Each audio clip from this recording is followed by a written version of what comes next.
जी, अस्सलाम वालेकुम जी। मैं उम्मीद करता हूँ आप सब लोग बिल्कुल खैरियत से होंगे और आप लोगों का आज का दिन भी ट्रेडिंग के लिहाज से अच्छा गुजरा होगा, बल्कि आज कुछ ना कुछ हद तक बेहतर गुजरा होगा, क्योंकि आज मार्केट आपको थोड़ी सी ग्रीन नज़र आ रही है, थोड़ी सी पॉजिटिव नज़र आ रही है। बहरहाल एक जो इशू मुझे नज़र आ रहा था वो था गिरता हुआ वॉल्यूम। वॉल्यूम गिर रहा था आज भी, और देख लें क्लोजिंग पे भी वॉल्यूम कम है। तकरीबन 400 मिलियन का वॉल्यूम है।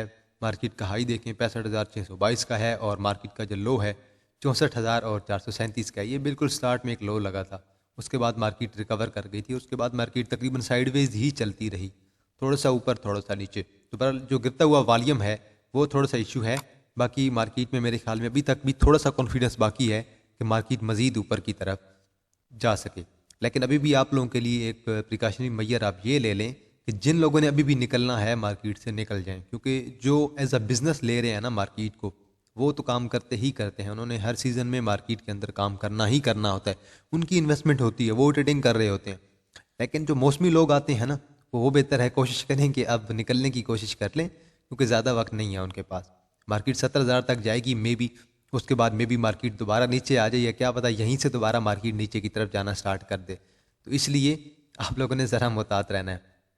तो वही बात मैं कह रहा था कि जो बंदे रेगुलर काम करते हैं उन्हें तो पता होता है कि भाई हमने काम करना ही करना है, मार्केट ऊपर जाए या नीचे जाए, हमने काम ज़रूर करना है। मार्केट नीचे जाए कि हम ये करेंगे कि थोड़ा सा वेट कर लेंगे कि मार्केट के अंदर दोबारा पोजीशन बनाने में टाइम लगेगा, वेट करते हैं, मार्केट नीचे आएगी तब पोजीशन बनाएंगे। जो मौसमी बंदे होते हैं वो तो देखते हैं, पोजीशन देखते हैं कि भाई मार्केट अब चलने वाली है, 8-10 हज़ार पॉइंट ऐड करने वाली है, मार्केट के अंदर एंट्री ले लो। तो मार्केट जैसे ही ऊपर जाएगी फिर बाद में एग्जिट ले लेंगे। तो बहरहाल चलते हैं जी, एक्टिव स्टॉक्स को देखते हैं जी। कोसम आज दोबारा ऊपर चला गया, 160 मिलियन का वॉल्यूम है। देन बैंक ऑफ पंजाब है, 89 मिलियन का वॉल्यूम है। देन हस्कोल है, तकरीबन 80 मिलियन का वॉल्यूम है। देन हमारे पास WTL है, आज थोड़ी रिकवरी दिखाई है इसने, तकरीबन 50 मिलियन का वॉल्यूम है। देन के इलेक्ट्रिक है, तकरीबन थोड़ा सा डाउन रहा है, 48 मिलियन का वॉल्यूम है। देन FFL है, दोबारा ऊपर चला गया, 40 मिलियन का वॉल्यूम है। पिप्टल है, दोबारा ऊपर चला गया, 33 मिलियन। देन पाक इलेक्ट्रॉन है, 30 मिलियन, दोबारा ऊपर चला गया। देन PRL हो गया, टैली हो गया, सब ऊपर चले गए। और वॉल्यूम इन सब पे देख लें, 24 मिलियन, 20 मिलियन, तो वॉल्यूम सब पे अच्छा ही था। लेकिन ओवरऑल जो वॉल्यूम आज रिड्यूस हुआ है ना, मैं उसकी पहले आपको बात कर रहा था कि वॉल्यूम ओवरऑल जो है वो कम हो गया है।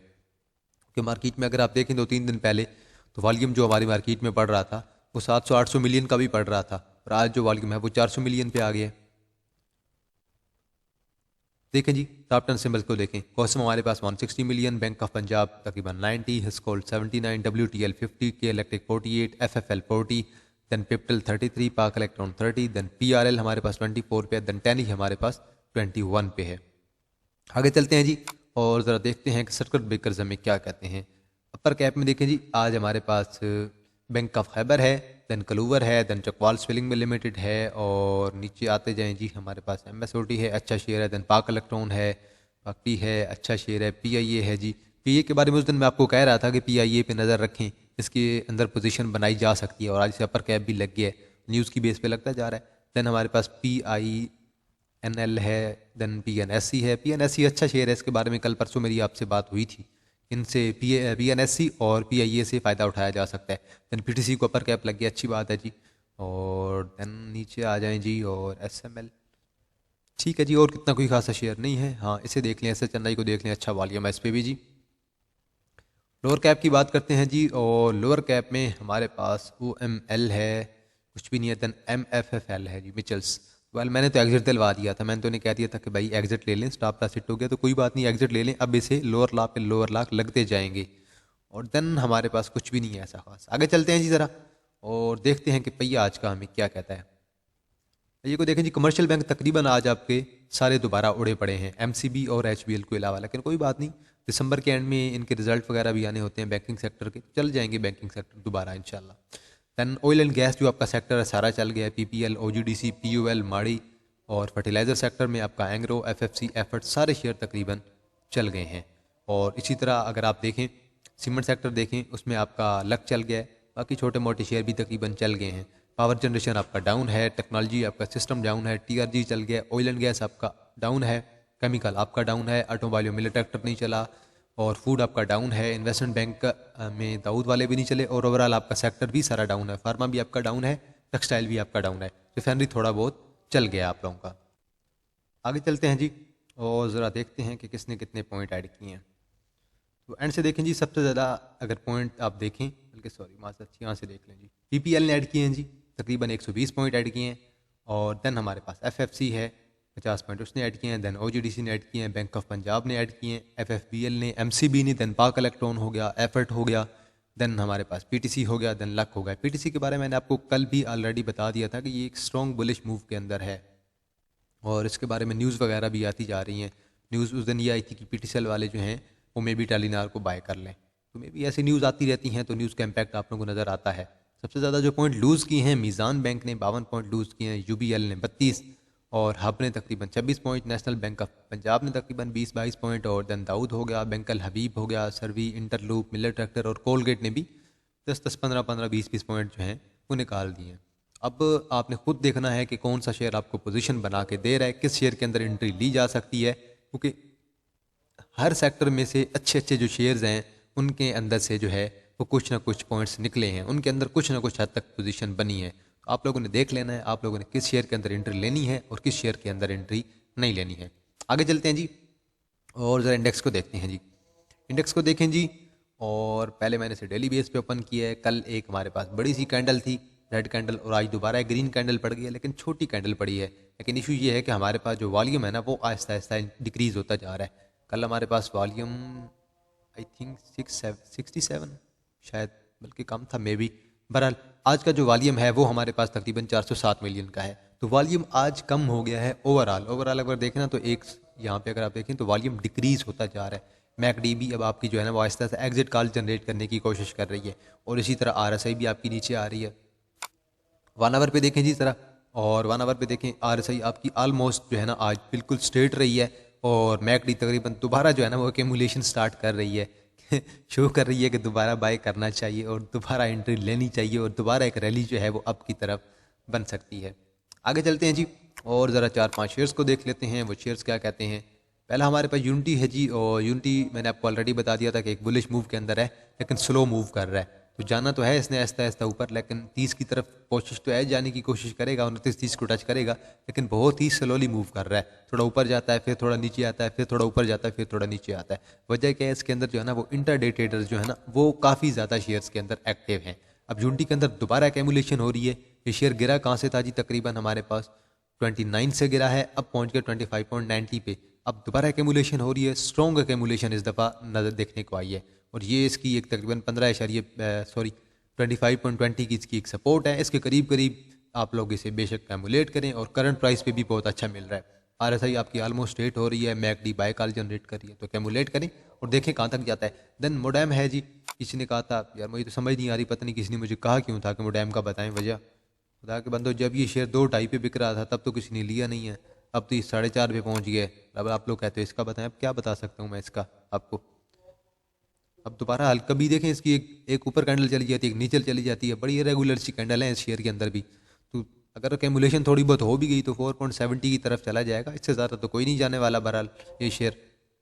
तो 4.70 को ये शेयर वैसे टच कर चुका है उस दिन, आई थिंक जी 4.70 को टच कर चुका है इसने, 13 दिसंबर को टच किया था। तो मे भी तो थोड़ी सी कैमुलेशन हो और दोबारा ऊपर की तरफ चला जाए। देन हमारे पास शल है, शल को देखें जी, आहिस्ता आहिस्ता नीचे आने लग गया है। और 1 आवर पे देखें जी ज़रा, और 1 आवर पे दोबारा कैमुलेशन हो रही है। मैकडी स्ट्रेट है, आरएसआई इसकी ऑलमोस्ट जो है स्ट्रेट है, और मैकडी शो कर रही है कि कैमुलेट हो रहा है, और यही इस शेयर की सपोर्ट है। उसकी सपोर्ट जो है वो 161 की सपोर्ट है, यहीं से इसकी सपोर्ट बन रही है। तो यहीं पे इसकी काफ़ी ज़्यादा जो है ना वो कैंडल्स की विक्स लग रही हैं, आप बेशक देख लें।